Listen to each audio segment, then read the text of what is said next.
Hello, everyone. We are so excited. I'm excited to hear about Ed's life story. I love hearing these life stories. I like to, I have a program called Write, Embrace, and Share Your Life Story. And so, and I find that in doing that, people who share their stories, when we share our stories, it seems like we just have so much insight into our lives about who we are today and what we can accomplish.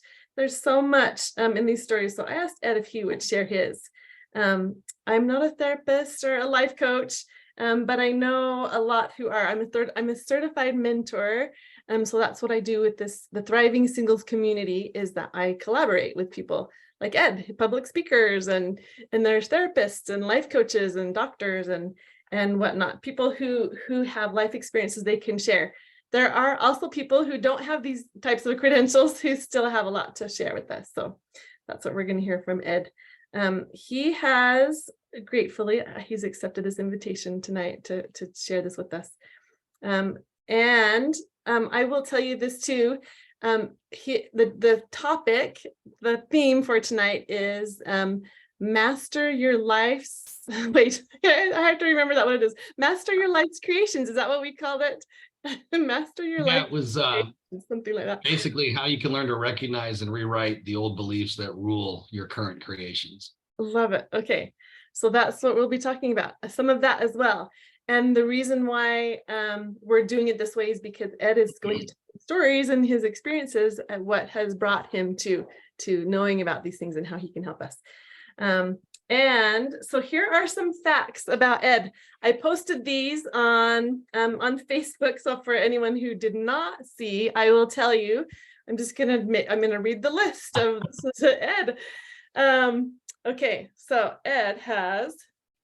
Well, this is the 10 truths and the one lie, right? Should we have him guess? Yes. Well, I mean, go ahead and think about it. If you think you know what it is, go ahead and put it in the chat. Go ahead and respond. But there's 10 truths and one lie. Okay, that's much better than, I was just going to read them all, but that's boring. The way that you have it is so much better. So we'll just have you guys guess. Put in the chat which one you think is a lie. Okay. He's an Army vet. He lived in Hawaii. He sang in front of a crowd of over 100,000 people. He met Prince Harry. He wrestled a live mountain lion, hiked Everest. He was on X Factor. These are big things. Yeah, these are hard to pick a lie. He walked into a burning building.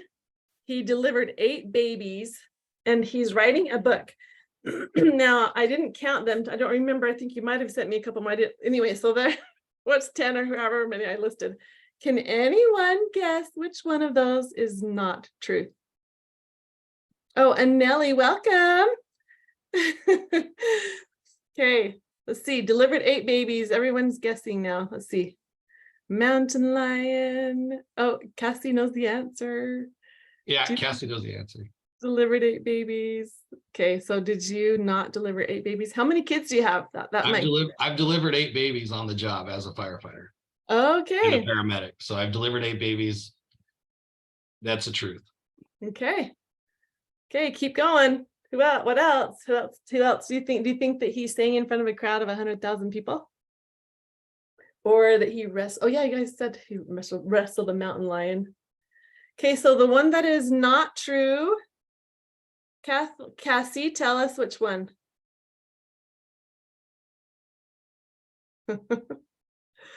Cassie, is Cassie working? Are you not able to speak? You might not be able to.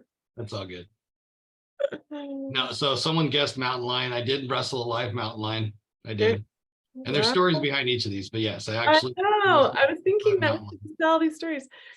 These are fun. So yeah, we can come back to this at the end too. Let's do that. When we do the figure out telling stories and such. Should we wait to tell the answer until the end, or do you want to tell them now and then just tell the stories later? I'll tell them at the end. Okay. We'll talk more about it at the end with the discussion. Okay, so Nellie, you were not on here when we asked everyone to turn off their cameras, and you have your mic muted. That's perfect. That's good. That's great. So now the way that it's recording, it will only have Ed when he speaks. That'll be a good way. So people are coming through. And Nellie's my boss. Yeah. Oh, good. Yeah, we should have Nellie be on there watching over you, Mika. She's so funny. This is All awesome. right. Well, let's do it. Okay. So I'm going to turn the time over to Ed. So, but actually, okay. So he's going to share some life experiences now. And if you want, you can just jump right in, or I can ask you some questions that lead up to it. Because I have all these getting to know you questions. I have all these truths and lies and all that kind of stuff. Well, those work. Go ahead and let's ask the questions. Let's go through them. Because I think that'll start. So I gave him 10, but I only picked a couple. So, all right. So first question, what were your talents or interests or extracurricular activities from as young as you can remember? My extracurricular activities as a kid? Or your talents? Well, I grew up as a skater cowboy. Believe it or not, I was a skater and I was a cowboy. Grew up rounding up cattle around Lake Roosevelt here in Arizona. We even had a half pipe at the ranch house. So after we'd spend a day rounding up cattle and whatnot, we'd be out there on the half pipe skating. But I grew up with a rocker biker dad and a hippie gypsy mom. Which I thought was the perfect combination to be raised as. And had a lot of life adventures. You know, my mom passed from breast cancer, unfortunately, in 2010. And she was a huge influence in my life. She came into my life when I was 4 years old and just loved me like I was her own. She was an absolute gift to me and my brothers and my dad. And my sister, who came along a couple years after they were married. But she had, during her battle with breast cancer, she kept such a positive view, and she was writing this book, and this has been the inspiration for my life. Has been one of the things that she said in there. She said she was writing a book, and the title of the book was in quotes ... and then she died. And it was a book about how to talk to people who are terminally ill or who are going through, you know, some kind of chronic illness and whatnot, you know, and how to treat them like normal humans. And that was the reason for the title was, and she was a great writer. She gave me my love for books. The reason for the title was because one of the worst things that people would do would be to come up to her and go, "Oh my gosh, I see you have cancer. My aunt so-and-so had cancer, da, da, da, da," and then she died. Or then my uncle had this, and then he died. And it was always story after story about how these people died. And she's like, "We don't want to hear this. You know, I mean, we know it happens. We know it's a possibility. We know it's possible for us too, but we don't want to hear that. We want to hear the inspiring stories. We want to hear the good things." And she was so funny. She had so many anecdotes going through her book. She even told one story about how she was in the grocery store and this lady walked up to her, and it was obvious my mom had cancer. She was on chemo so harsh that even her fingernails fell out. So she had, like, you know, her cancer bandana on, and this lady came up to her and said, "Hi, I can see that you have cancer, and, you know, would you mind if I pray with you?" So my mom, being the gracious woman that she was, she's like, "Sure." And the lady goes, "Do you mind me asking what kind of cancer you have?" And my mom says, "Well, I have breast cancer." And the lady goes, "Okay, good." And she reaches out and she grabs my mom's boobs and starts praying. In the middle of a grocery store, she's holding onto my mom's breasts and she is praying over them. And so her book that she was working on was filled with so many funny anecdotes like that, like, don't do this instead. And so unfortunately she passed before she finished the book. And so her best friend since second grade, her name is Paula Hessen. She's a very famous artist. And my sister took together my mom's writings and made a book out of it for all of us. And it took me years to read it because it just gets to me. But it was a collection of the writings of that book. Some are for personal journal entries and some of the emails that she had sent throughout. She was such an inspiration as she battled this disease. But one of the last emails that she had sent to the whole family began like this. And it said, "If there's one gift that I could give to my loves, it would be this: make all your choices the brave ones."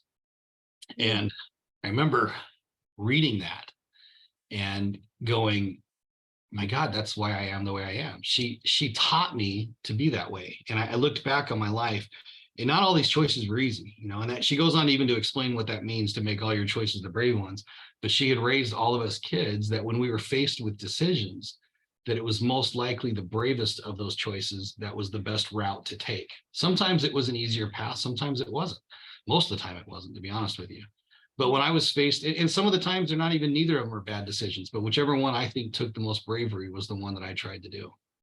So I've had a lot of people in my life come up to me and talk to me about the things I've been through. And that's why I'm working on that book, actually. Usually when I speak at a conference or I do podcasts, I have people, I share my personal stories of what I've been through.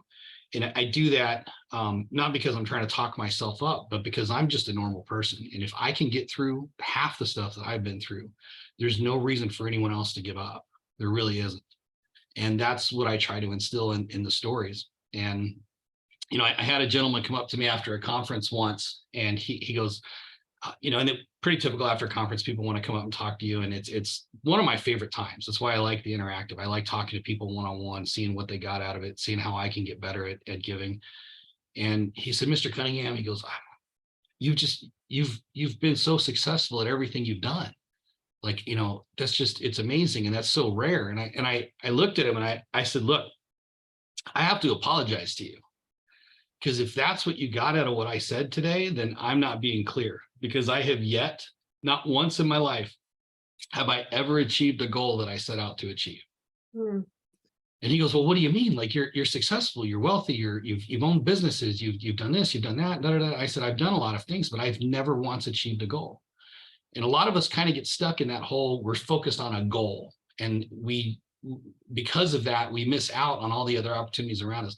And so like I told him, I said, well, I joined the military and I thought military was going to be my career. And then President Clinton took office and it was not fun to be in the military anymore. So I got out, I went to work on drill rigs, and drillers make $250,000 a year. I was going to be a driller, but I looked at these guys that have been doing it for years and they were miserable. They were depressed. They were alcoholics. It wasn't the life for me.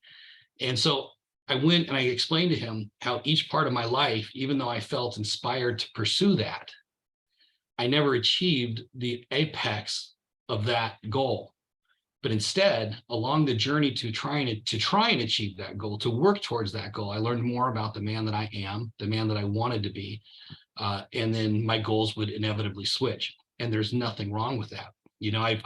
I've done, I don't really like the term life coach, but I've done mentoring with people that are, PhD doctorates and people that are double, triple doctorates even, and they're miserable.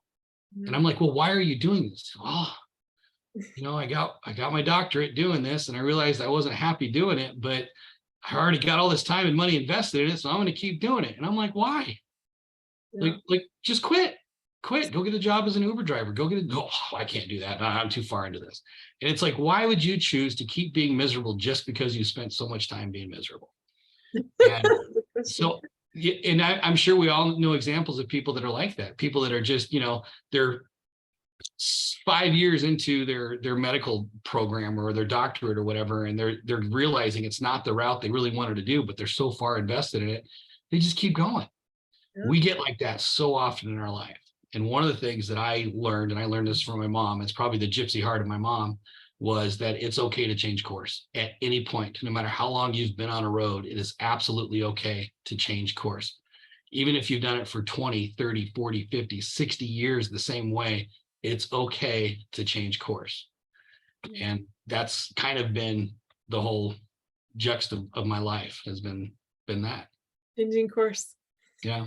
So I like that too, because that's funny that you say that. And I'm really glad you said it too, because I think that we measure our success on accomplishing those goals. Yeah. And I get so down on myself if I set a goal and I don't get it. And I've never reached that ideal goal. But I like that I think I would consider you more successful in that, just happy with where you are and happy with what you have. And if you don't like it, change your route and you're successful, right? So how I think that's one of the, I'm sorry, no, I think that's one of the other things that really tears people down, is that they get so focused on the goal that they forget the journey. And I know that sounds like kind of cliche-ish and whatnot, but they almost feel like I have to be unhappy with where I'm at to want to motivate myself to move to somewhere else. There's absolutely nothing wrong with loving who you are now and still wanting to be better. There's nothing wrong with being happy and at peace with where you're at in your life and still moving forward. Even if it's not where you want to be, even if it's not the ultimate goal, you can still choose in the moment to be happy and at peace with where you're at. Yeah, that's so good. That's what I would say. Then you would define as successful, happy with regardless, right? It's the truth. Good. And you answer another question. Who is your hero? I would guess your mom was your hero. Yeah. So, Yeah. She's my hero. She's my absolute hero. and her qualities were bravery, courageous, uh, disciplined. I'm sure that was the other questions. What are Yeah. the qualities that you admire about her? Well, I describe her um, as she loved like Jesus and she had a gypsy's soul. And that's the best way to describe her. I mean, I've watched her go through hell and still love others and still love herself and still love God. And that was such an example to me. I mean, there were so many times when society and everyone else around her would have absolutely justified her being angry, her being bitter. Not that she didn't have those moments. She did. She absolutely had those moments. But she would always in those moments stop and go, okay, I'm going to choose to find the beauty in this. I'm going to choose to find what is my calling in this? What is my purpose in this? And I truly believe that, you know, I think one of the biggest lies that we teach in Christendom and in society is that God never gives you more than you can handle. And that's not true. It's an absolute lie. It's not true. God always gives you more than you can handle. Stronger, right? He pushes, because here's you know, I talk about this sometimes, when God's the ultimate spotter. Mm. So for people that work out and people that have worked out and have had somebody spot them, okay, when you're lifting weights, anytime you're lifting weights, you're not really working out until you get to a point that you start to struggle. When that weight is too heavy, when you have gone too far, when you have pushed yourself past the point that you normally would go, then you actually start working out. And only in those last few reps are you actually working out. Well, a horrible spotter, a bad spotter who makes it all about them, comes into your life and grabs it and lifts the weight for you and puts it back up on the rack. Well, now they've robbed you of actually building more strength. Yeah. And the way God, the universe, the creator works in us is he gives us a little more than we can handle. Because you won't grow in strength if you always do what you've always been able to do. And then when you hit that breaking point, when you're absolutely exhausted, when you don't think you could go any further, he just lifts just enough weight that you can finish the task. Just enough weight, and it's barely enough, because he wants you to build the strength. It's not about him and being all powerful. It's not about, you know, the universe coming to your rescue and being able to take the glory. It's about you. It's about your strength. It's about your growth in your life.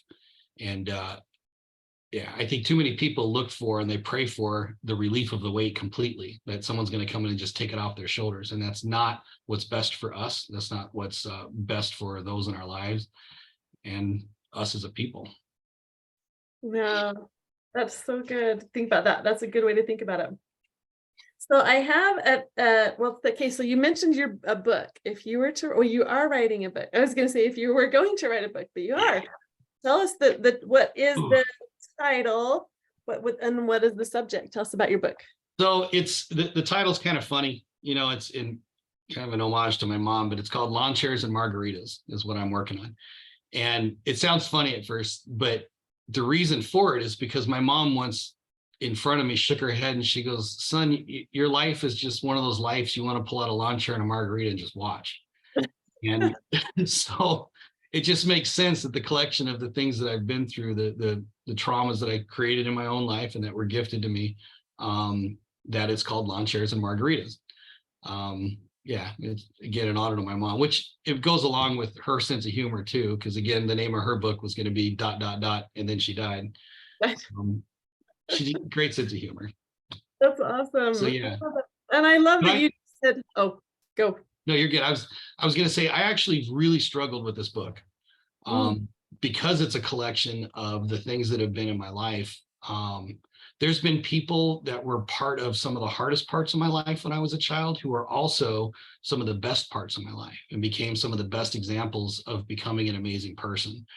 And I struggled with writing the truth of what happened growing up, because I didn't want to hurt them. I didn't want others to hurt. I didn't want others to judge. And it was a friend of mine who's a best-selling author that I was going over because she had been pushing me to write a book.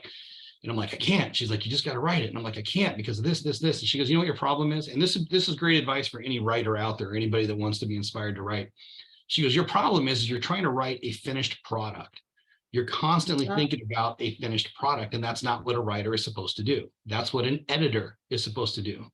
And Oh, she goes, your job is to just write. You write it all out and it will organize itself. She goes, and then if you want, after we've gone through a little bit of editing, we can take it to those people and have them read the chapters that they played in your life and ask them their permission to put it in the book. And if not, then we can leave it out, or we can rewrite it so that they feel comfortable with it. And that night, I actually fell asleep and I dreamt. And the entire night, I had this absolutely beautiful dream. And I woke up the next day, and in 20 minutes, I wrote the entire foreword to the book. wow. And over the next few months, I put together about 6 chapters synopsis, and I wrote a couple chapters. Still working on it. I'm actually writing 2 books now, but that one I'm working on. A lady named Tina Valiant. I just went through one of her book writing courses, and it was absolutely amazing and inspiring. And I actually began writing. One of my businesses was in the service industry, was owning a restaurant, and was very, very successful. And I began writing a book for the service industry, actually. And in her class, halfway through, I was like, actually, I got to get this other one out first.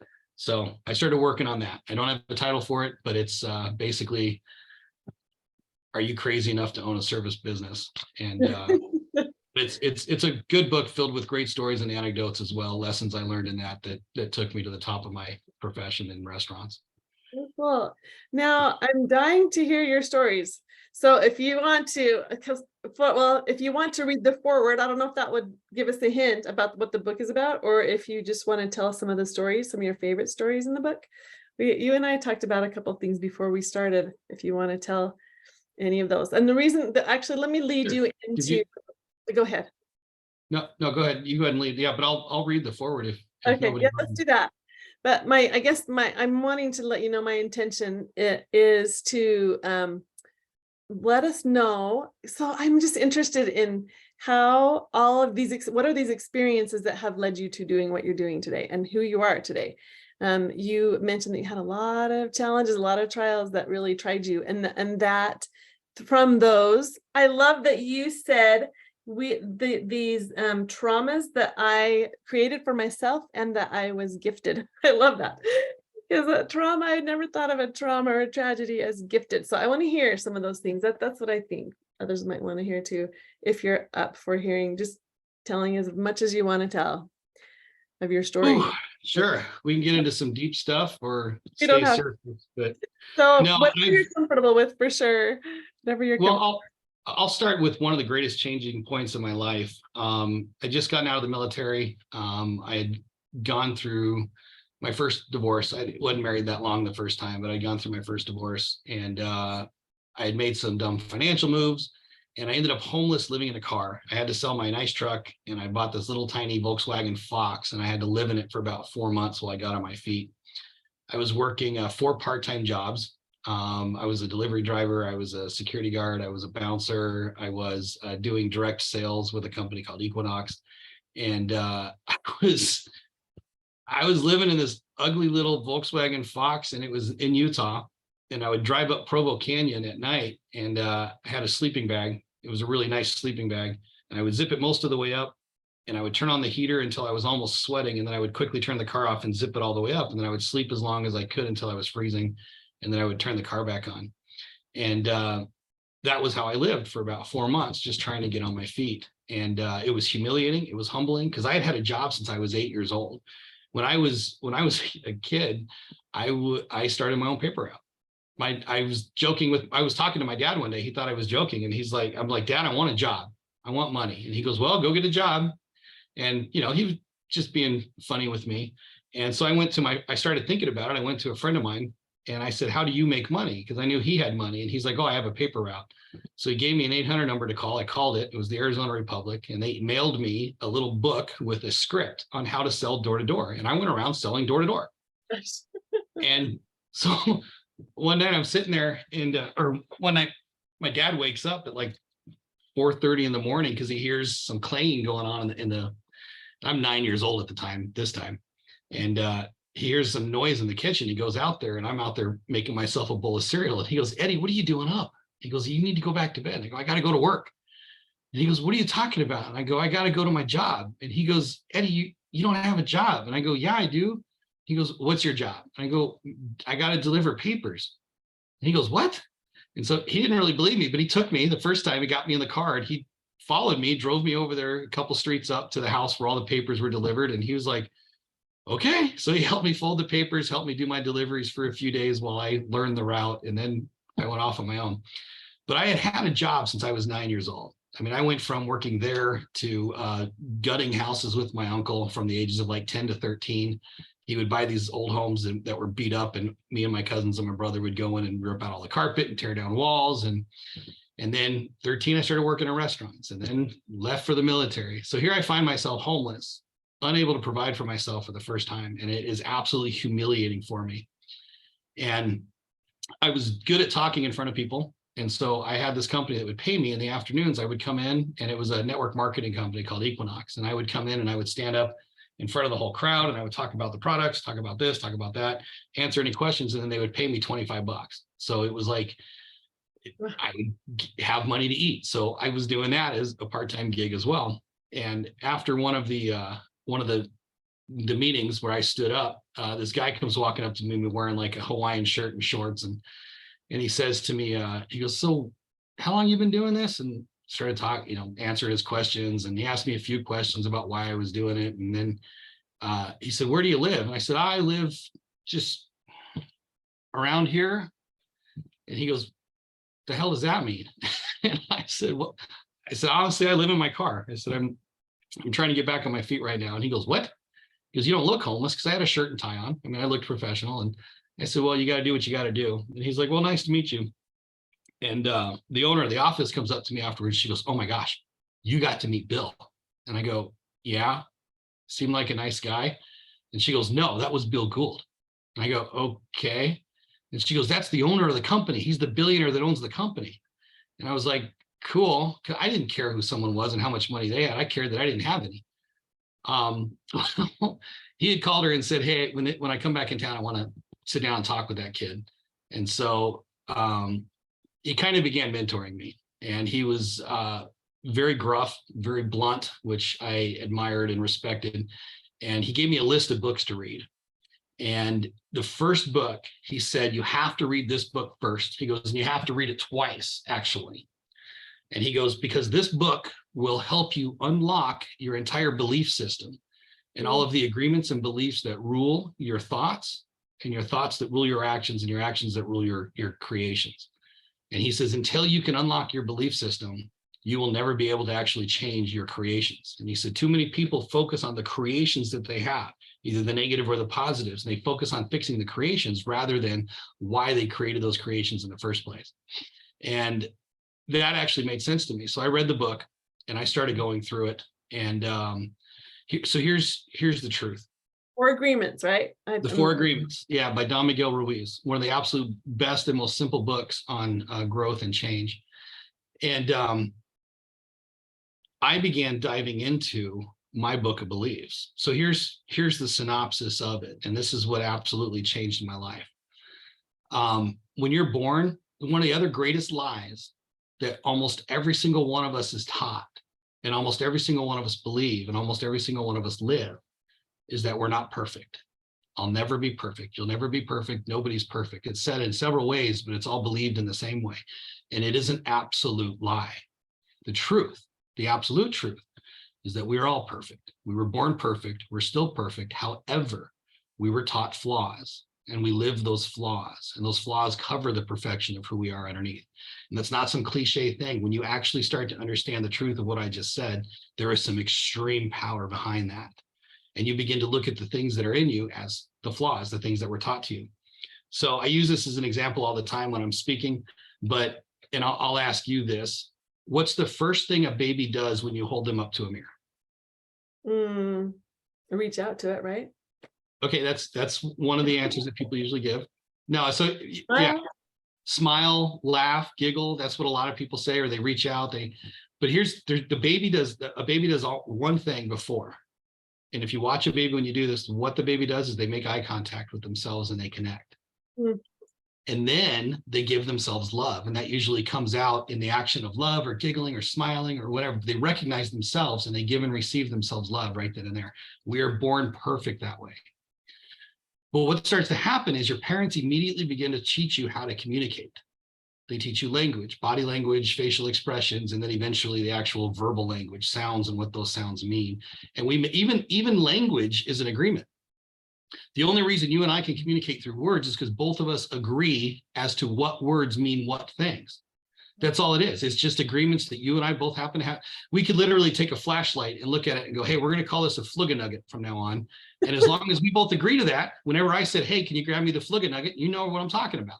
That's funny. Yeah. But it's true. Everything is written to our book of agreements. So as soon as you learn to communicate, your parents, who do their best, begin to teach you their version of who you're supposed to be, who you are as a daughter, what a mother is, what a wife is, what a sister is, how you fit into the family, how you fit into the society. And then you go off to school, and then you have teachers that start teaching you who you're supposed to be. And anytime you disagree with them, they punish you. They use punishment and reward to domesticate you into the family, into society, into religion, into the world at large. And as your circle grows bigger, you end up with a cacophony of voices. You end up with voices from everywhere, because then it becomes your teachers, your friends, your other influencers, and then eventually advertising, social media, and all these other voices that are just competing constantly for you. And most of them, up until about the age of 8 or 9, maybe even 10 or 11, most people just leave their book wide open. And they let everybody write in it. This is who you are. This is who you're not. This is what you're supposed to do. This is what you're not supposed to do. And there comes a point, though, around early, preteen up into even sometimes the teenage years, where you start to go through your rebellious phase. And that's actually when your heart and your soul starts to say, no, I actually get to decide what I do and don't believe.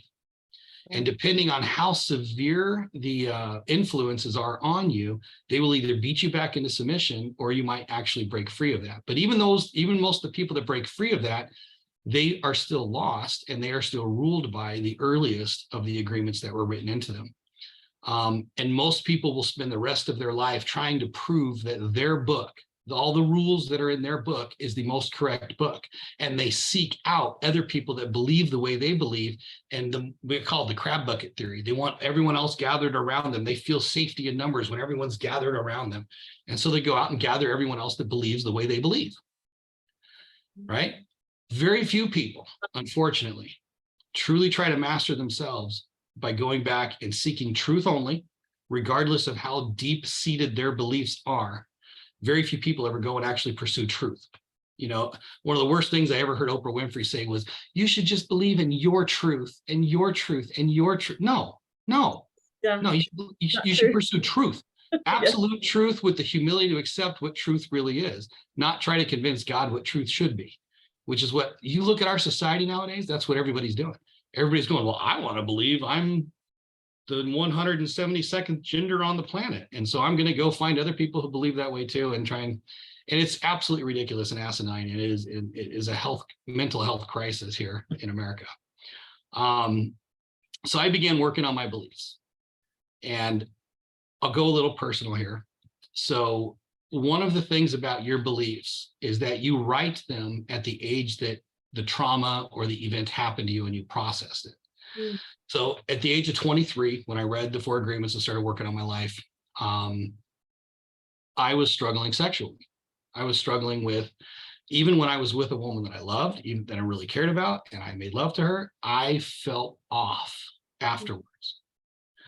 And I began diving into that. Again, I'm sharing very openly about something that's very personal to me and very sacred to me.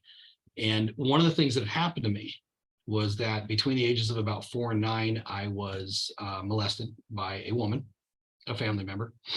And I had realized at that point that even though I was 23 years old, I had a 4-year-old telling me how to view sex. And because I was 4, the first time I had that kind of an encounter. And so I processed it as a 4-year-old. I did the absolute best I can. It's not my 4-year-old self's fault, but he did the best he could with the knowledge that he had at the time. And again, this is what most people do. So most people are walking around with a 2-year-old, a 3-year-old, a 4-year-old, a 6-year-old, an 8-year-old, a 12-year-old, a 14-year-old's version of how life is, even though they're in their 20s, 30s, 40s, 50s, and 60s. It's still that age, because that was the age that they processed it and left it alone. They never went back to reprocess it. And so when I had this realization, and it was through my second time in the reading the book. I like to visualize. I'm a visualized person when I'm meditating, when I'm working on myself. And so what I did is I imagined my 23-year-old self being there the first time it happened. And I picked up my 4-year-old self and I held him. I gave him the love that he needed, because at the time he was scared, he was confused, and he didn't know what to do or what to think or what to feel. And I picked him up and I said, Eddie, I love you. Eddie, you're beautiful. You're not ugly. What happened to you was ugly, but it's not your ugly, and you don't have to carry this ugly. This ugly doesn't belong to you anymore. You need to let it go. And I counseled with him, and I brought him up to a 23-year-old's idea and understanding and wisdom, I guess, at the time, of what sex should be and should feel like. And even as I grew older and gained more knowledge and wisdom, obviously, I've even revisited the 23-year-old and rewrote that. So I started doing that. I started revisiting all the traumas that had happened in my life as a child on up through my teen years, and what, again, some of them I chose to go through, and they were decisions that I had made. And a lot of my revisiting that was actually giving myself the love I should have given myself back then. Because what I had learned was, and most of us learn this, punishment and reward is how we are domesticated. That's how we learn to domesticate ourselves. We take over our own domestication. And so I would find myself looking in the mirror when I would make a mistake going, you're an effing idiot. You're stupid. You're this, you're that. Because that was the voice I had heard when I made mistakes as a child. And so that became my voice as well. And so I began revisiting these traumas, even some of them that I had given myself, and said, hey, bud, I love you. Hey, you made a mistake. You're going to get through this. It's going to be fine. The me now is thanking you for what you went through and what you chose to go through and how you chose to handle this. So hold your head high. And just moments like that where I had conversations like that with myself. And each conversation was a little different, but I rewrote each one of those agreements healthier and healthier as I moved on. And I wasn't concentrating on the creations of my life. I wasn't concentrating on the fact that I'd been homeless, that I was, made some stupid financial decisions. I focused on the inward. And that was one of the things that Bill Gould had told me over and over again. He said, you focus on the core, the creations come. He had told me the same thing. Most people focus on the creations and trying to fix the creations, the bad creations, especially. They're trying to fix and heal from these, but they don't fix the reason they got into it in the first place, and it becomes cyclical. And every single person out there listening right now can actually look at their life and see how some of their issues, some of their problems are cyclical. And that's because even though you might fix the immediate consequence of that trauma, you have not gone back and fixed the core reason that rules your thoughts, and the thoughts that rule your actions, and the actions that eventually rule your creations. And you hear all the time people going and saying, oh, it's just who I am. Oh, it's just, it's just natural human. That's just natural. It's not, none of it. Because what happens is when you do something long enough, first off, you create a belief. You have that belief long enough, your thoughts start to come from that belief. You think long enough, you start to actually do something, which creates habits. And those habits long enough create character. The character is the hardest part of you to train and change. That's the oldest and most deeply seated of all of them. When you finally realize, though, that you have the power to do it and you start focusing on it, it takes a lot of time. So whenever you react without thinking to something, that comes from the oldest of your agreements. And if you become a warrior to actually hunt those agreements from your reactions, you'll start finding some of your earliest traumas that you can rewrite and heal from. And that's kind of what I've made a life journey to do. So cool. And then you help people. You're doing it for yourself, and you help others to do that too. That's well, I think, and you said it earlier, and I love that you brought this up and you said it at the beginning of this, but if we keep our life and love lessons to ourselves and don't share them with others, it's a waste. I mean, our lives might get a little bit better, but I think we devalue what we went through. I think we devalue the enormous value of what we had, of the trauma of itself, and of the strength we built to get through it. We've got to be able to give that to each other. Yes, that's so cool. I actually have in this Write Your Life Story, I have an ebook, and that is one of the sections in there is to think of those moments, those memories that are defining. And I think I will use the 4 agreements. I may add some of that to that as well. A recommendation to read that book, and that's amazing.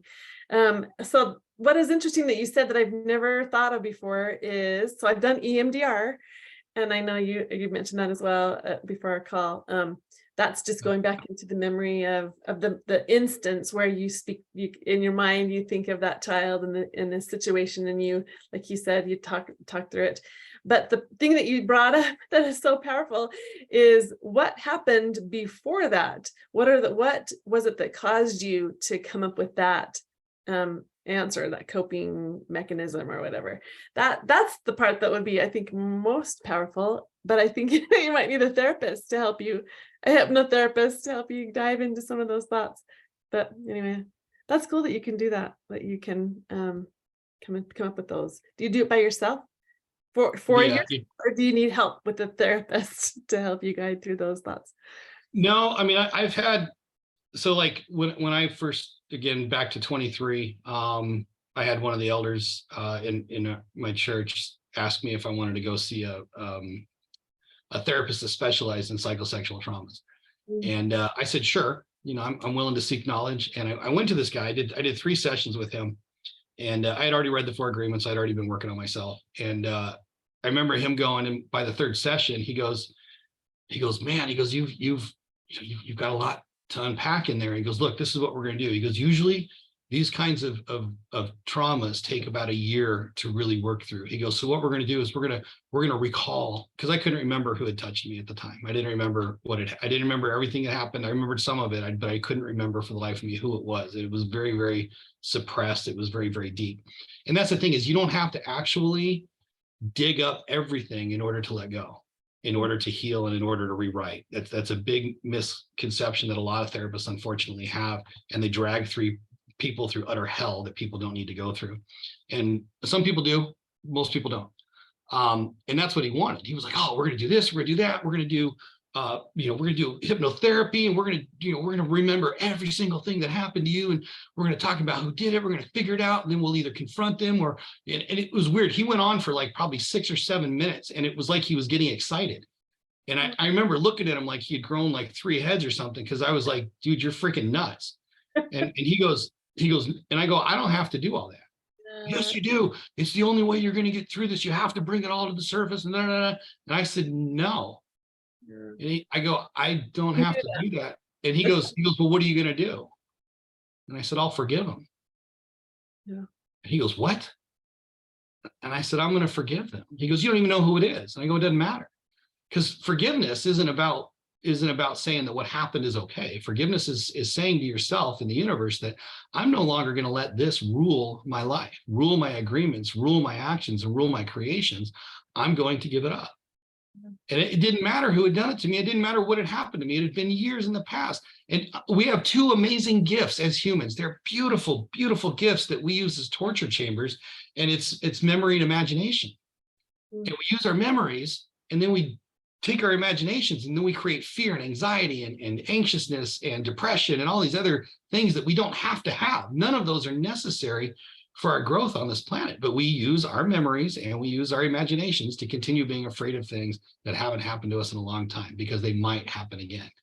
And I did. In that moment, I left his office with him totally flabbergasted. I never went back. And I sat out in the car and I meditated and said a little prayer. And I said, Father, it doesn't matter who did this to me. I let them go. I forgive them. And I got some other big stories about forgiveness that were just absolutely powerful. And I'll have to share those in another time. That's definitely going in the book. But forgiveness is absolutely one of the most important habits you can start creating in your life.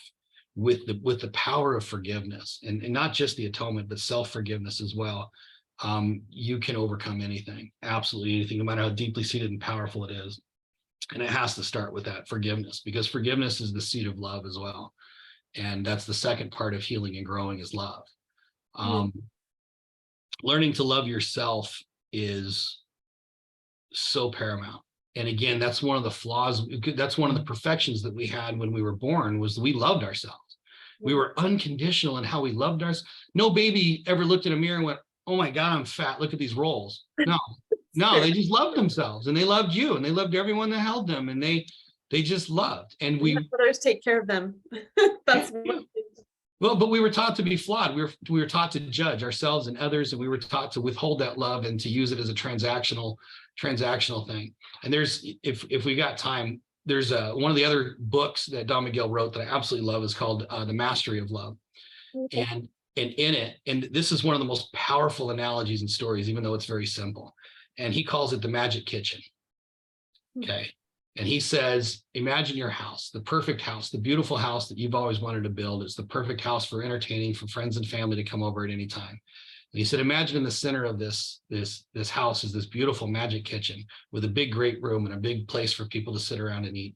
And this kitchen, the magic of this kitchen is that anything you want to feel fulfilled is given to you there. Your fridge is always filled. Your pantry is always filled with always the most beautiful and delicious of fruits and vegetables and pastas and whatever else that you absolutely crave and love. And anytime you go to the oven and open it up, there is the most perfectly fulfilling and satisfying food that you could ever want. As a matter of fact, it's created in absolute abundance, and it's created in such an abundance that you can invite anyone into your life and have them freely take and be able to freely offer from this magic kitchen anything that they want as well. And you just freely give it to them because everything is in so much abundance. And he goes, imagine that life. Now imagine there's a knock on the door. And you go to that door and you open it up and there's a delivery driver standing there. And they're holding like a hour-old pepperoni pizza. It's still warm. The cheese has just started to congeal. And they look at you and say, hey, I'll make you a deal. You be who I want you to be and do what I want you to do, and you'll never go hungry again.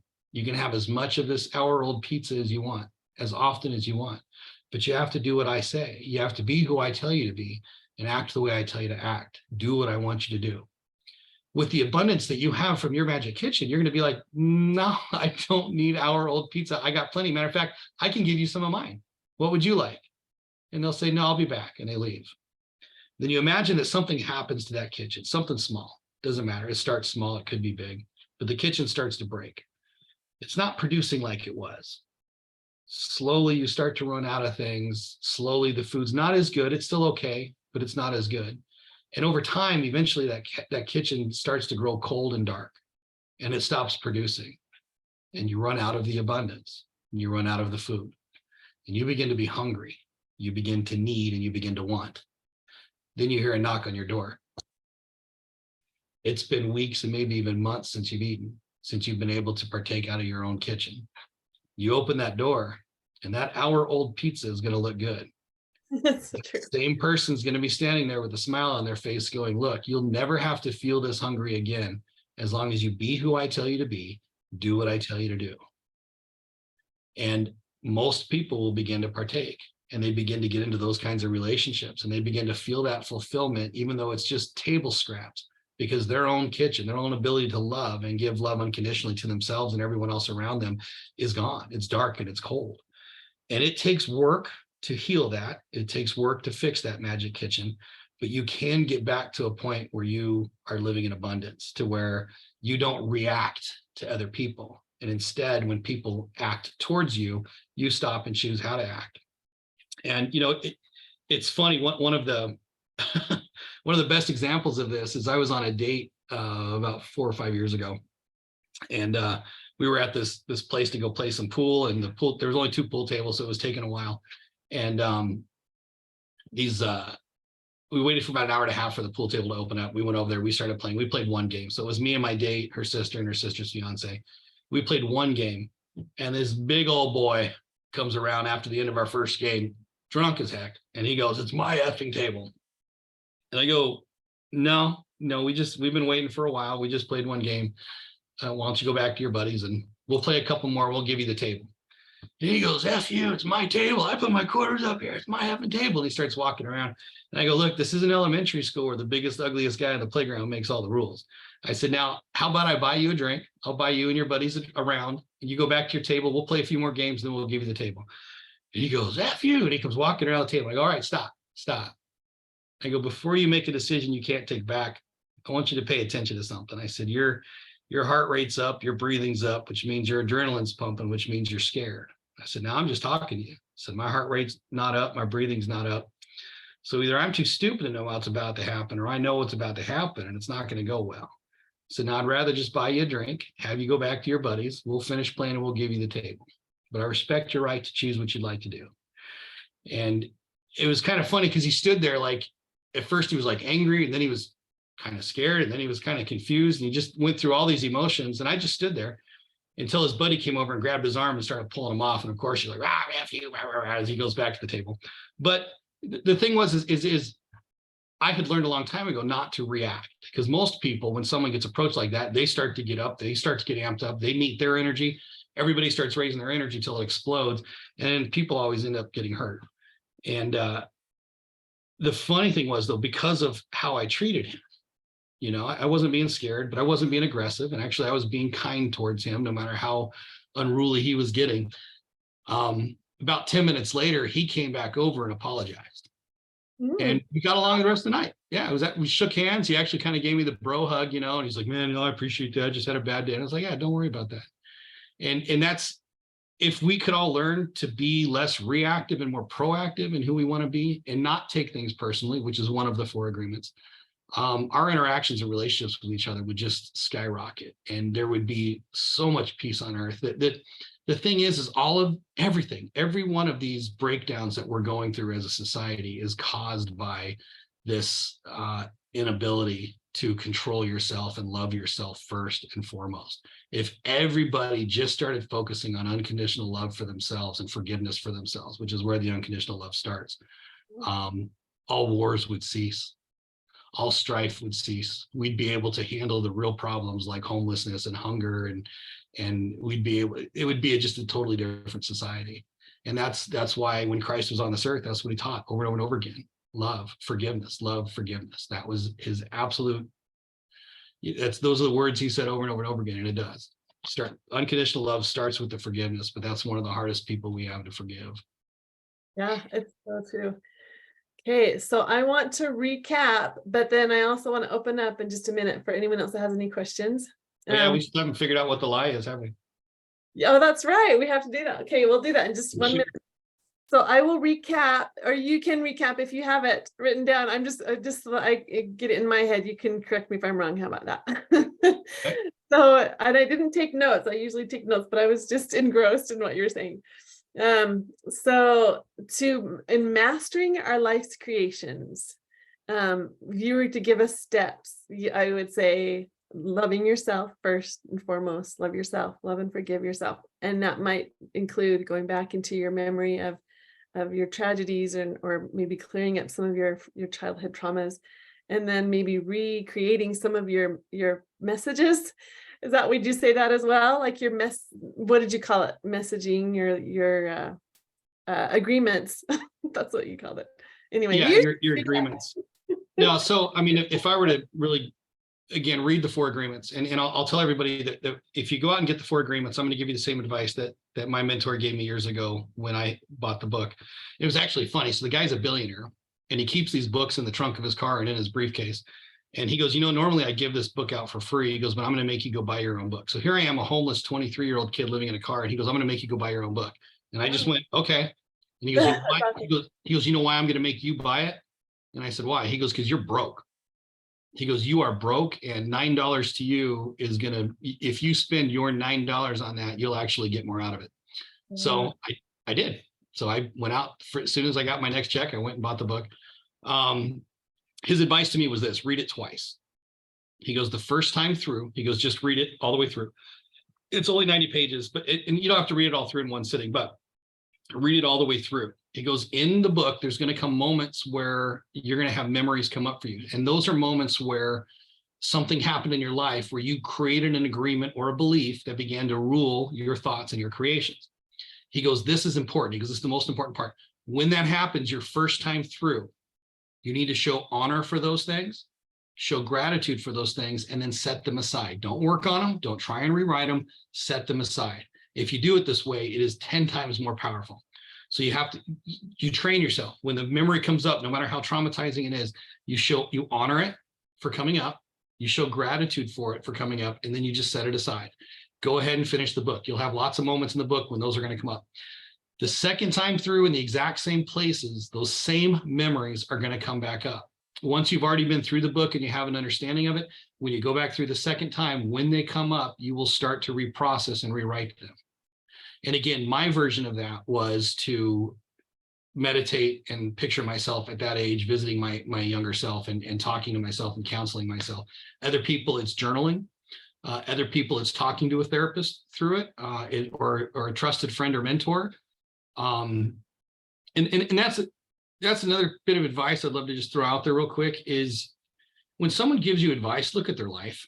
If they're not successful how you want to be successful, don't listen to them. No matter how much they love you, and no matter how kind they're being by giving you the advice, don't take it. There's a lot of people out there that call themselves life coaches, that call themselves mentors, that call themselves all these other things, and they have soaked up a bunch of knowledge and they're regurgitating knowledge, but they are not teaching wisdom.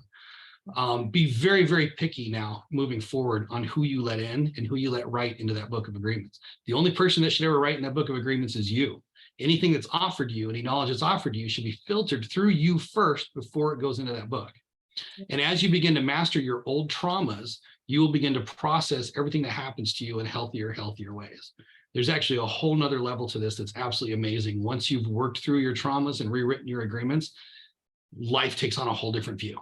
And no matter what you go through, you become proactive instead of reactive. It's absolutely amazing to be that way. And not that I'm an absolute master at it, but it is something that I work on daily and that I will continue working on for the rest of my life. So read the book, read it twice, and on the second time through, you'll start reprocessing. When you can start accepting those very simple truths, especially the art of forgiving yourself, again, your life just takes on a whole new meaning. Those things don't rule you. A lot of these people that are stuck in the cycle of depression and anxiousness and anxiety and all the other things, it's because they have not taken they have not recognized their own empowerment enough to actually choose to rewrite what is pushing those feelings and those emotions. Wow, that's so good. I love all that you've shared. And I was thinking too that I would, in my searching my soul or my new agreements, I would want to include the God also, because that's where the truth is, right? That's where you would know truth, the real truth, genuine. He is the source of all truth. Yep. So it's very cool. Okay, we're gonna open up now, you guys. Should I keep streaming, or if anyone wants to make it more private, I can stop the streaming. Anyway, we can keep recording. So you want to reread the 10 truths and see if everybody can guess what the one lie is? So if everyone wants to open up your cameras and your mics, you can. I actually am going to stop streaming. So if you're watching live, come into into Zoom. Okay, I can stop stop. Okay. Did I do it? Uh-oh, what did I do? Did I do it wrong? No, I'm trying to stop Facebook stream, but it's not letting me. Okay, well, I guess we're gonna keep streaming then. All right, that's okay. So for all you who are on here, turn on your cameras. We love to see your beautiful faces. If you want to show us your faces and your mics, and we're gonna find out from Ed which one was a lie. Hold on. Gallery. You have the list? Yep, I do. It's kind of funny. So I know, because a lot of what you and I talk about is around singles, right? Mhm. And I teach a class that I did for fun. I spoke at a singles conference back in Nauvoo, Illinois a few years ago. And actually I'll be speaking at the Nauvoo conference in this next September again. And one of the, like 2 weeks before the conference started, I got a call from the conference organizers, and they're like, "Hey, you're the only speaker that's single. Would you mind putting together a class for singles?" And so I said, yeah, let me think about it. I've never done that, but let me think about it. So I was sitting on the couch with my son. He had just gotten home from a mission, and we're sitting on the couch, and we're both on the same dating app, right? And I'm filtering through the pictures, and I'm showing him, and I'm like, "What do you think?" He's like, "Oh, she's cute. See if she has a single daughter." And he'd show me a picture and be like, "What do you think of her?" I'm like, "Oh, she's cute. See if her mom's single," and just goofing off. And out of the corner of my eye, I see him over there like doing this. And I turn to him and I go, what are you doing? And he goes, watch. And it was one of those apps where you have to match in order to even communicate. And you have no idea who's actually swiped up on you or whatever. And so he's like, if I swipe up on all of them, I'll know who swiped up on me too. And I was like, okay. Oh, that's a good strategy. And he goes, and all of a sudden his phone starts dinging, telling him you've matched with da da da da. And so he's matching with all, and then he's over there going copy paste, copy paste, copy paste, copy paste. And I go, what are you doing? And he looks over at me with a grin and he goes, fat polar bear. And I said, what? And he shows me, and it's just the words fat polar bear with a polar bear icon. And I go, that makes no sense. So the funny thing is, it's harder for men on dating apps, I think personally, because women, all the women I know that are on dating apps get like 30 to 40 hits a day, like new guys reaching out, like, and for a dude to break through that, who's genuinely interested, is really, really hard to do. And my genius son got 90% of the girls he had sent messages to replied to him. And the replies were weird. Some of them were like, are you saying I'm fat? And then some of them were like, LOL. And some of them were like question mark. And some of them were like, whatever. There was a whole mix of them, but it opened the door. And he would reply and say, the fat polar bear helped me break the ice with you. How's it going? I'm like, that's genius. But so I started the name of the class is called the Fat Polar Bear class, how to date in the social media age. And anyways, a lot of fun. That's so your kid. That's awesome. We had a book club. We're doing a book club, and one of our recent conversations was about online dating. We needed you to be on there and tell us that story. Oh, it's so hard. It's so rough. It's so, my heart goes out to everyone that's trying to date online. It is not easy. Well, so Cassie, did you have something to say that we talked over you? No, I laughed and I was like, oh yeah, that's definitely Ed's son. That's awesome. Does anyone have any questions for Ed, or were we gonna we're gonna figure out what the lie is? I'll say them again. So let's do this. So I guess it's 9 truths and a lie, right? Since there's 10 things. 2, 3, 4, 5, 6, 7, 8, 9, 10. Yeah, I only 10. You gave me more, so there was only 10. So there's 9 truths and a lie. Yes. So that was real quick. I'm sorry, but that was the reason I got on that story about the dating app was right. As a guy, it's hard to get girls to reach out to you to tell you they're interested on the dating apps. And so that was my idea to throw it out there. It was a way to talk about myself without, because you come off as arrogant if you talk too much about what you did. So I'd put out there 9 truths and a lie. And it actually, a lot of the people that I've told to do that, it's done really well for them because it makes people curious. It's different and it stands out. So these are good ones. You've written a book. You've delivered 8 okay. So he's written a book. We know the answer to that one. We know he's delivered 8 babies. What else did we figure out? I wrestled a live mountain lion. Oh, did you say that? Okay. That's right. You did say that. So, okay. Were you on X Factor? Was he on X Factor? What do you guys think? Think he was on X Factor? Okay. Yeah, I made it all the way to the judges. And it was during the backstory interview where they were like, yeah, we'll pass. Because actually it was one of the producers goes, you are a songwriter in Nashville. You were a songwriter in Nashville. And I said, yeah. And they would go, what happened? You just disappeared. Because I was also a demo singer. So I would do demo songs I would demo the songs for other songwriters. That's how I got my studio time and learned how to sing in a studio. And I said, well, something happened to one of my kids that was pretty devastating. And we moved back to Arizona to be around family while we got through it. And she said, well, what happened? And I said, well, it's not something I'd rather talk about. It's something that's very sacred to us as a family. She goes, well, this is life. This is reality TV. Like, things are going to be talked about. So I explained to them what had happened. And they were like, yeah, that's not going to fly for TV. So that was the end of my X Factor career, but it was fun. And one of the other ones on there, Prince Harry, that's where I met him. Okay. Actually, they messed up on my hotel room when I flew back to Denver to finish the auditions. And they messed up my hotel room. So they put me over in their nicer rooms. And that whole floor had its own restaurant that only the people on that floor could eat at. And I went in one morning and there was a bunch of people speaking with English accents with their little security things in, and I'm like, this is weird. And so I went and got my food, and Prince Harry walks in. Oh, He was giving a speech at the Air Force Academy in Colorado Springs. So wow. Get to meet Prince Harry. That's cool. Okay, and then you also lived in Hawaii. What do you guys think? Did you live in Hawaii? Did you live in Hawaii? That's not too far stretched. We could guess that one. So living in Hawaii, when did you live in Hawaii and why? I was stationed there in the Army from 91 to 94. Okay. And so you were an Army vet. That's the other one. Yep. We have that one. So the other ones that are left, sang in front of a crowd of over 100,000 people. We haven't talked about your music career yet. So I'm going to guess that's the truth, because you have said that you were in the music industry. Yeah, well, that one was actually kind of funny. So after I moved back to Arizona, I took about a year and a half off to work with my son and kind of put my family back together. And a friend of mine was a firefighter and said, hey, why don't you come do a ride along? So I ended up doing a ride along, loved it, became a firefighter, a paramedic. And I was part of putting our honor guard together.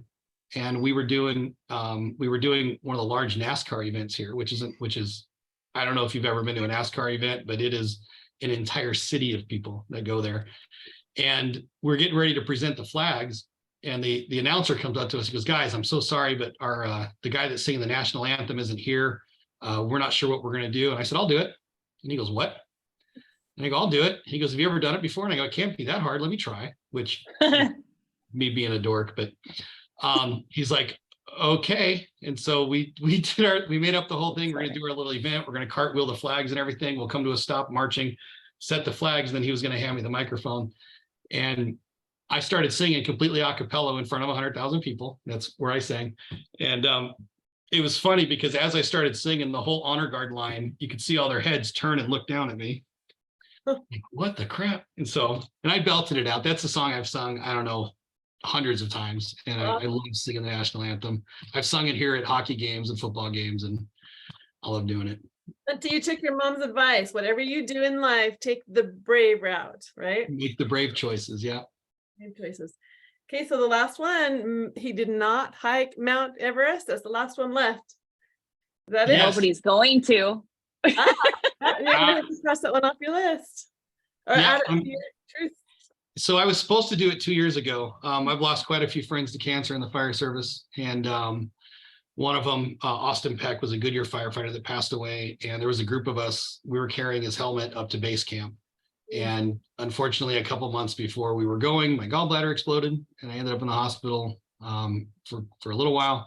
And by the time they were ready to leave, I wasn't in the shape to go. So yeah, right there, Cassie has the coin from the Peck trek. Ah, very good. But one of my friends and one of the greatest warriors for cancer in the fire service, his name is Dave Ranke, one of my heroes. Actually, the decon kits that I created for fire, police, and military is named after him. They're called the Ranke decon kits. And he unfortunately lost his battle last year. And my goal is to carry his helmet to base camp this next year. So I've never thought of this, but I'm guessing, are there a lot of firefighters who contract, I don't know if he's contracting it, but they get cancer because of this, I don't know, smoke? Yes. Yeah, so cancer in the fire service is the number one killer of firefighters, cancer and the treatments of cancer. So more than half the firefighter deaths every year now are related to cancer. And we helped fund a study with Baylor University in Texas to talk about how severe it was. And the way we did it was, my thing is we are exposed immediately when we come out of a fire and we come off air, we start being exposed. So we needed to find gear that we could test. And since we couldn't bring the lab to the fire, we had made deals with fire departments all over the United States. We said, we'll buy you 2 new sets of gear if as soon as you come out of a fire, you strip down as fast as you can and put it in these special bags, seal them up and send them to Baylor. We'll buy you 2 new sets of gear. So Philadelphia was the first one to do that. And after the testing was done, we flew into Dallas, drove to Waco, and the scientists said, we need to sit down and talk about this. And this is how bad we knew we were exposed to a lot of carcinogens, but this is the humbling part. She said that they received the bag, it sat there for a few days sealed, till they could, till they were absolutely prepared for it. They set it up inside the cabinet, sealed the cabinet. She reached into the gloves and she pulled open the bag to start cutting samples of this gear that had been inside of a house fire. And the AI that runs the lab, the sensors that were, Oh, I'm sorry. what's that? Yes, I just put on mute. The sensors inside the cabinet detected so many chemicals being released so quickly in such a confined area that it automatically dispatched what's called a 3-in-1 hazmat assignment to the university because it thought the lab had exploded. And that's off of cold gear. The cold gear, as they opened the bag, so many toxins released so quickly, the AI read it as an explosion in the lab, that a chemical explosion had taken place, and it automatically dispatched the fire department. And that's how we're exposed. That's a regular house fire. That's a house fire that was only 60% involved. And it's just unbelievable what we're exposed to. So you're still fighting fires?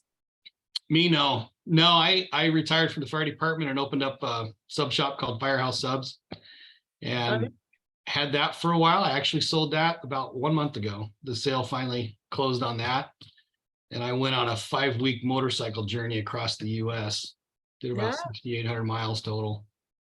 You drives a Harley, ladies. Yeah, I'm in an MC called the Axeman, which is a firefighter MC that's nationwide. So everywhere we go, there's people. You told me that it's a club, a motorcycle club. Yep. So what is the cost? Tell me what is it that you said, the MC? So it's a motorcycle club called the Axeman, and it's almost all firefighters, either retired or active. We've got about 35 chapters nationwide and roughly around 3,000 plus members. Oh. So we just do a lot of charity work and a lot of work in our communities, especially helping firefighters and first responders. Very good. That's awesome. So does anyone have any questions for Ed before we wrap up? Or comments or anything, any stories you have to share that could embarrass him? I want to hear the mountain lion story. Oh, okay. Oh, okay. All right.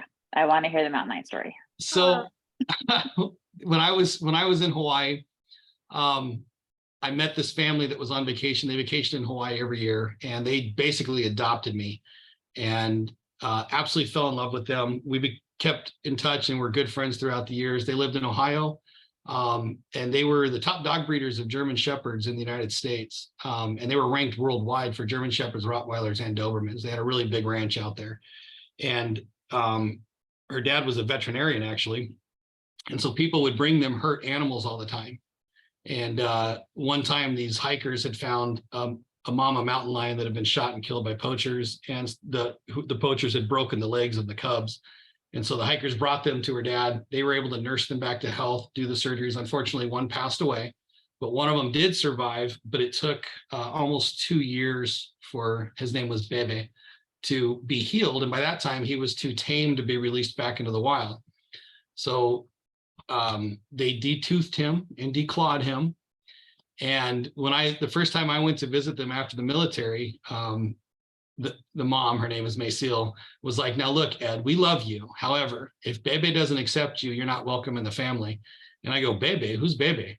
And I walk in the front door, and this head about that friggin' big came looking out from a door frame. It was massive, and just made this like little low growl.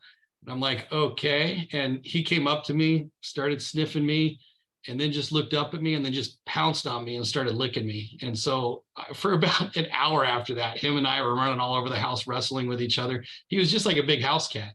He had his own room, and he even had a kiddie pool filled with kitty litter for his litter box. And he slept with me at night too. He liked me enough that when I was in the guest bedroom, middle of the night, I feel someone crawling into bed, and he plops down and starts trying to clean me. And mountain lions' tongues are like super rough. So I'm like trying to push him off. I'm like, get off me. And he'd growl and then pull me back in close. And I don't want to be too disagreeable with the mountain lion. So that's the story with that. That's awesome. Okay, anything else? You guys, thank you so much for joining us. It was fun. And thank you, Ed, for sharing your story. It's always fun I always love hearing stories. So just to close, I want to say this is when you hear stories like this, I always want to say some kind of disclaimer that when we hear people's stories, it's not really, our stories are not about who we are. They're not about where we came from or where we feel like we belong. Even though these are all parts of our story, it's not about what we accomplished or didn't accomplish. And those are just gauges. Those are just moments in our life. Our life story does not tell who we are. It doesn't tell of our infinite worth. Our value is beyond anything that can be told in our life story. It's detailed overall view of what we're given or what we created. And I'm going to add what Ed said, or what we are gifted, right? And whether that is whether those are trials or challenges, it's all they're all opportunities for us to learn. So that's always my encouragement, to write your life story and embrace your story, everything about it. Don't try to run from it. Don't try to make it be something that it's not, but to learn from all of those moments and then share them with us. We would love to hear your stories, and then create your future story. That's part of it too. Ed talked about that as well, is that we have the power in us to create our life stories. We have the power to, and I'm not using your same language, but maybe redefine or realign or reset our agreements to create the life that you love. So Absolutely. that's my hope for everyone. So thanks for joining, you guys. Thanks for having me on. I appreciate it. And thanks everybody else for joining us. Thank you, Ed. I really appreciate it. I really enjoyed the talk. Thank you Thanks, for Joseph. sharing yourself with us. Very inspiring. Yeah, thank you. It's good seeing you again, Ed. You For as too, much as Barb. Ed has done and for the great things he's accomplished, he is a very humble, very generous, very giving person.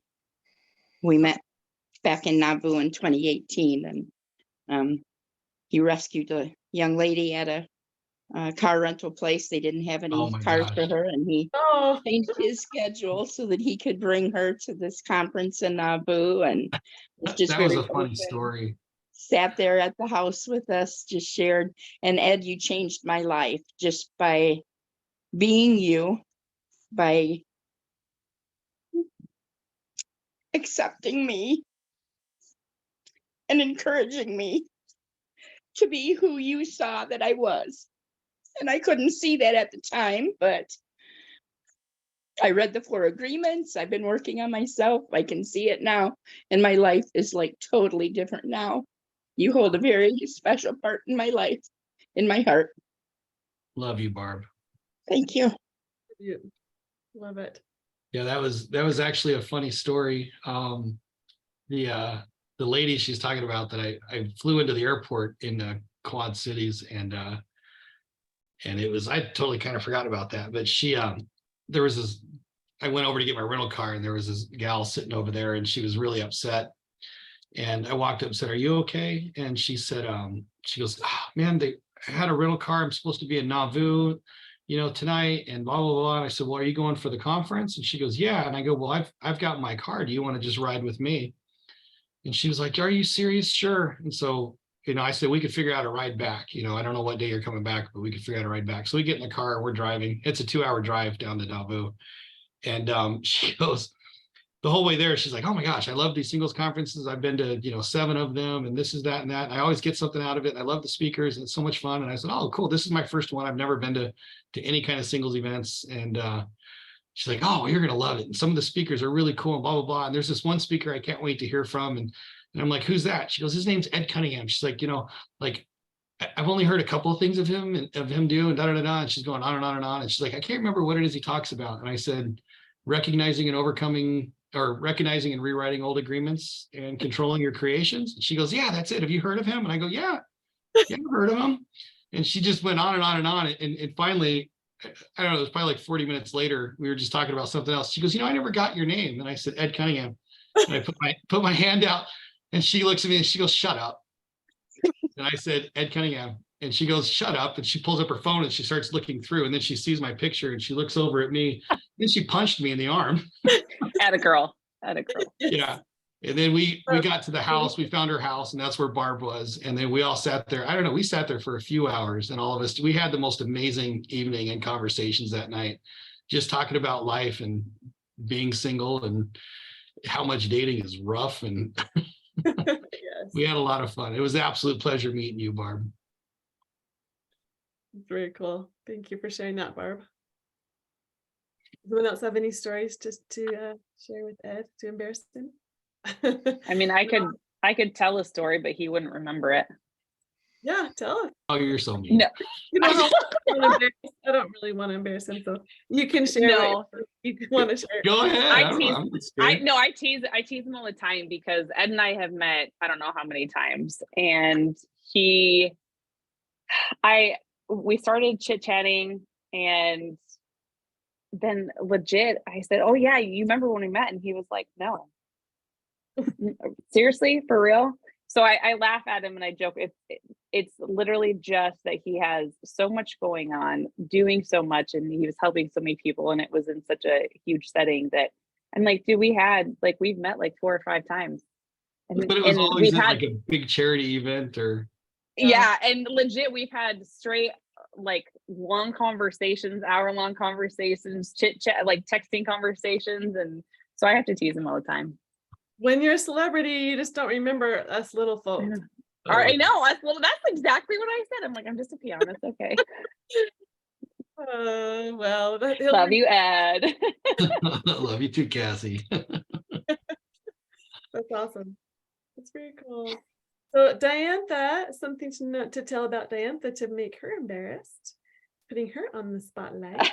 She is a coordinator of singles conferences. She Oh, does cool. them in Boise, the Boise Bash, right? Or is there something? Well, no, No, Tara that's- does the Boise Bash. Okay. I did the ones in Twin Falls. Yeah. I just do the ones in Twin These- Falls. these- Yeah, I've never been to one, I'll have to admit. I Boise actually Bash is amazing. a long time ago. The what? The Boise Bash with yeah. Sarah Harry. So yeah, those ones are really awesome. Well, yours are too, and I've heard a lot of good ones. But anyway, so yeah, it's just a side note. Those conferences are so fun. Guys Yay. should come Yeah, next year. It just happened, right? next year, July next Oh, year. All right. You can book Ed to teach about the 4 agreements. Sure. I don't know if I'm that. I don't know if I have. I don't know if I could give you that much exposure in Twin yes. Falls. This is my daughter. Yeah, there's That'd be that. great. Hey. She's been so patient. She's been at Young Women's tonight. So, anyway. Okay. Well, thanks, everybody. Okay. Thanks, Thank Ed. you. Night, night. Talk to you later. I'm Bye. into that. Good night, everybody. Good night, Kathleen. Night,